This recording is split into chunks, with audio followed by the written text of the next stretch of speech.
Bacaan Alkitab 1 November 2021. 2 Raja-Raja pasal 14, 2 Timotius pasal 4, Hosea pasal 7, Mazmur pasal 120, pasal 121 dan pasal 122. 2 Raja-Raja pasal 14.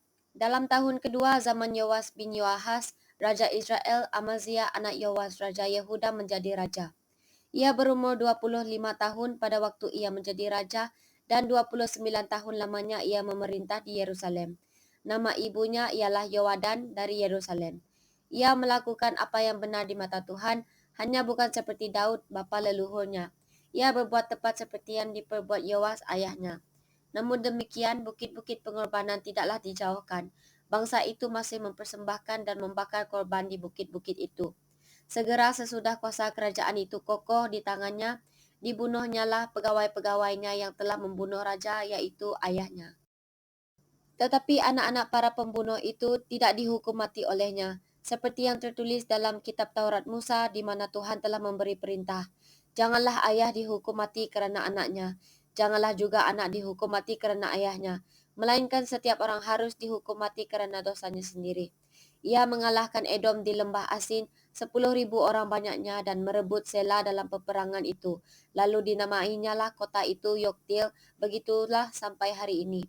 Pada waktu itu Amazia menyuruh utusan kepada Yoas bin Yoahas bin Yehu, Raja Israel mengatakan, "Mari kita mengadu tenaga."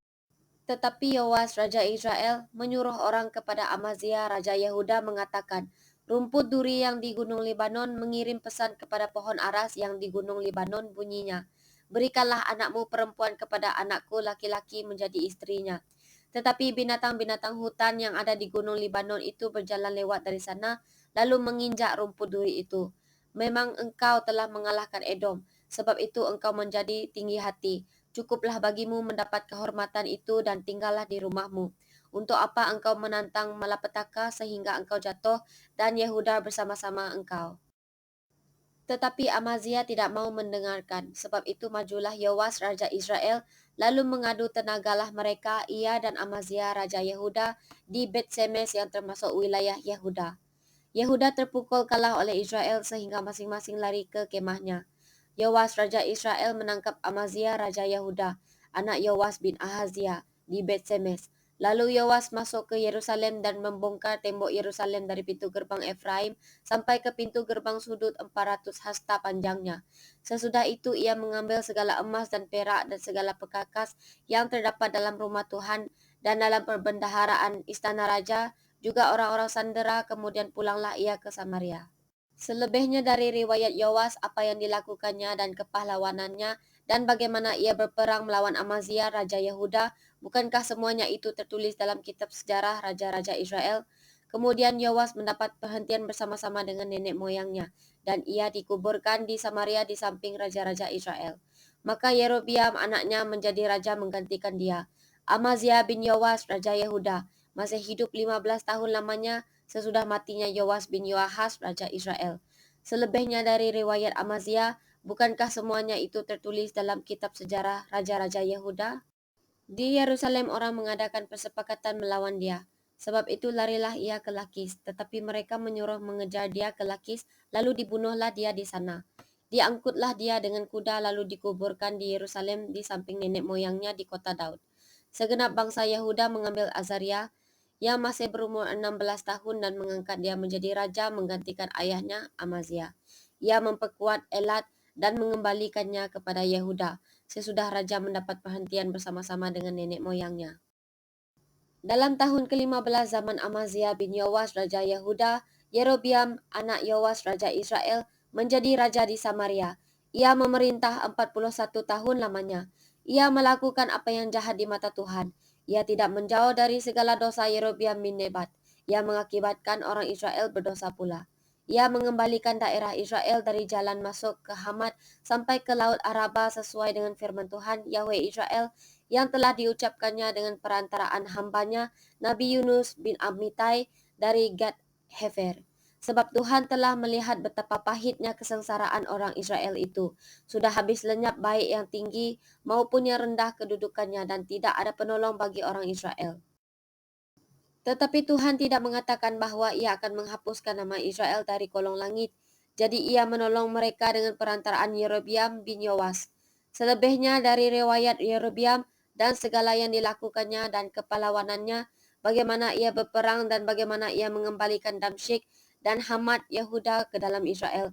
Bukankah semuanya itu tertulis dalam kitab sejarah raja-raja Israel? Kemudian Yerobeam mendapat perhentian bersama-sama dengan nenek moyangnya, raja-raja Israel. Maka Zakaria anaknya menjadi raja menggantikan dia. 2 Timotius pasal 4. Di hadapan Yahweh dan Kristus Yesus yang akan menghakimi orang yang hidup dan yang mati, aku berpesan dengan sungguh-sungguh kepadamu demi penyataannya dan demi kerajaannya. Beritakanlah firman, siap sedialah baik atau tidak baik waktunya, nyatakanlah apa yang salah, tegurlah dan nasihatilah dengan segala kesabaran dan pengajaran. Kerana akan datang waktunya orang tidak dapat lagi menerima ajaran sehat, tetapi mereka akan mengumpulkan guru-guru menurut kehendaknya untuk memuaskan keinginan telinganya. Mereka akan memalingkan telinganya dari kebenaran dan membukanya bagi dongeng. Tetapi kuasailah dirimu dalam segala hal, sabarlah menderita, lakukanlah pekerjaan pemberita Injil, dan tunaikanlah tugas pelayananmu. Mengenai diriku, darahku sudah mulai dicurahkan sebagai persembahan, dan saat kematianku sudah dekat. Aku telah mengakhiri pertandingan yang baik, aku telah mencapai garis akhir, dan aku telah memelihara iman.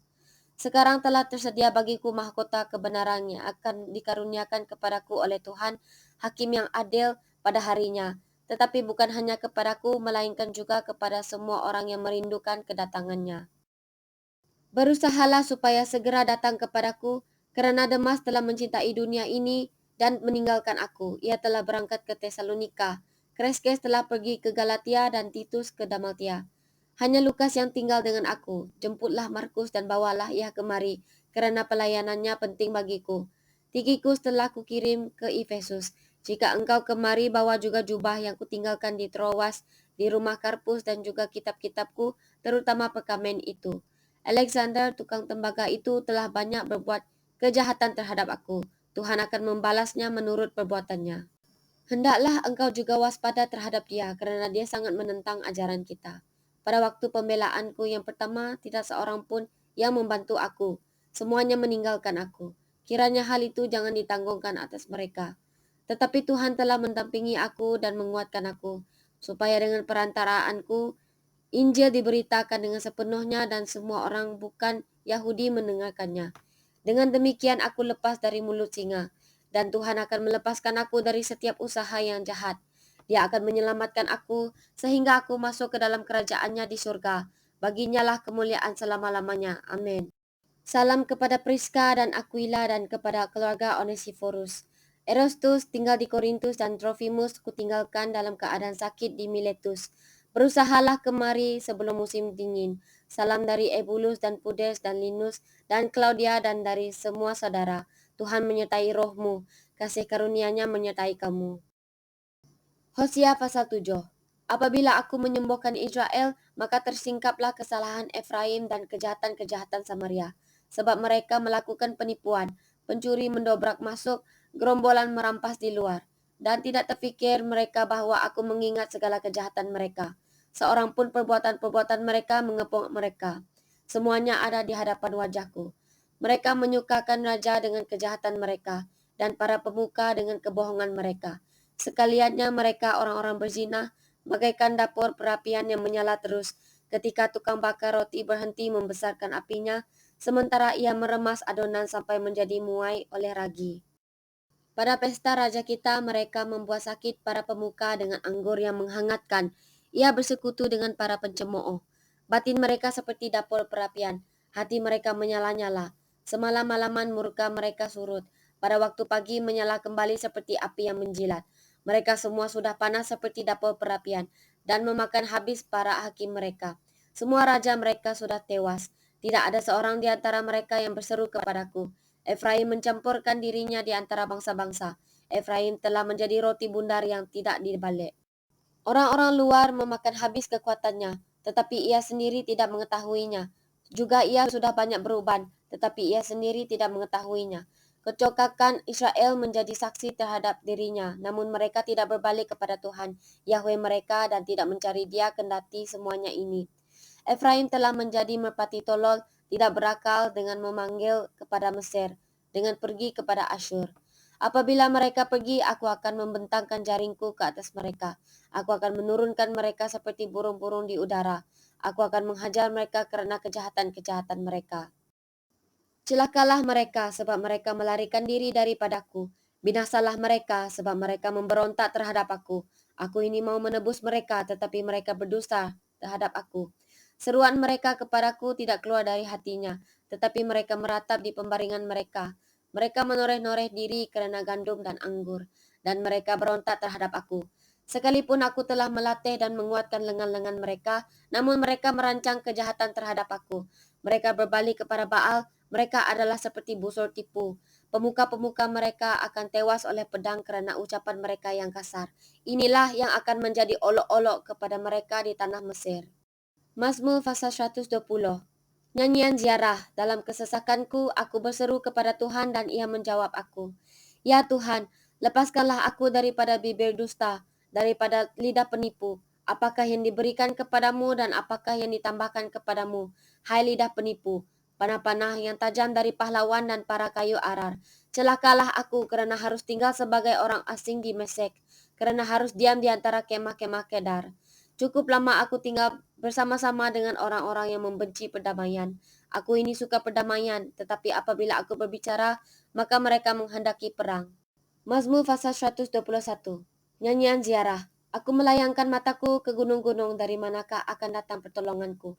Pertolonganku ialah dari Tuhan yang menjadikan langit dan bumi. Ia takkan membiarkan kakimu goyah.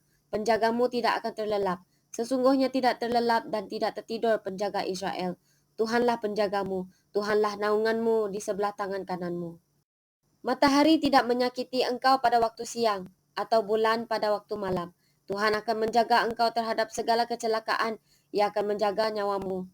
Tuhan akan menjaga keluar masukmu dari sekarang sampai selama-lamanya.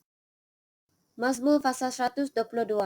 Nyanyian ziarah Daud. Aku bersuka cita ketika dikatakan orang kepadaku, mari kita pergi ke rumah Tuhan. Sekarang kaki kami berdiri di pintu gerbangmu, hai Yerusalem. Hai Yerusalem, yang telah didirikan sebagai kota yang bersambung rapat, kemana suku-suku berziarah, yakni suku-suku Tuhan, untuk bersyukur kepada nama Tuhan sesuai dengan peraturan bagi Israel. Sebab di sanalah ditaruh kursi-kursi pengadilan, kursi-kursi milik keluarga Raja Daud. Berdoalah untuk kesejahteraan Yerusalem. Biarlah orang-orang yang mencintaimu mendapat sentosa. Biarlah kesejahteraan ada di lingkungan tembokmu dan sentosa di dalam purimu. Oleh kerana saudara-saudaraku dan teman-temanku, aku hendak mengucapkan, semoga kesejahteraan ada di dalammu. Oleh kerana rumah Tuhan Yahweh kita, aku hendak mencari kebaikan bagimu.